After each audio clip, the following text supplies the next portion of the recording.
ઠાસરામાં શ્રી બાલકૃષ્ણ મંદિર ખાતે 56 ભોગ મનોરથનું ભવ્ય આયોજન કરવામાં આવ્યું હતું। ઠાસરા નગરમાં આવેલ પુષ્ટમાર્ગીય શ્રી બાલકૃષ્ણ મંદિર ખાતે શ્રી વલ્લભભૂષણ વૈષ્ણવાચાર્ય પૂજ્યપાદ ગોસ્વામી 108 વ્રજરાજકુમારજી મહોદયની અધ્યક્ષતામાં ભવ્ય બાઇક રેલી યોજી પૂજ્ય શ્રીનું નગરમાં સ્વાગત કરવામાં આવ્યું હતું। ત્યારબાદ દશાનગરવાડીમાં પૂજ્યશ્રીનું સુંદર અને જ્ઞાનસભર વચનામૃતો આનંદ કાર્યક્રમમાં ઉપસ્થિત સૌ વૈષ્ણવોને પ્રાપ્ત થયો।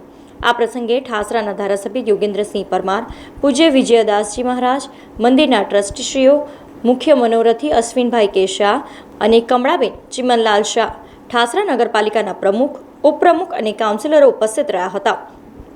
ત્યારબાદ સાંજે શ્રી બાલકૃષ્ણ મંદિરમાં ભવ્ય 56 ભોગનું આયોજન કરવામાં આવ્યું હતું, જ્યાં ખૂબ જ મોટી સંખ્યામાં વૈષ્ણવોએ દર્શનનો લાભો લીધો હતો। સમાચારોના સતત અપડેટ માટે TNN ન્યૂઝને YouTube પર સબસ્ક્રાઇબ કરી બેલ આઇકોન પ્રેસ કરો અને અમારી સાથે જોડાયેલા રહો Facebook, Instagram અને Twitter ઉપર।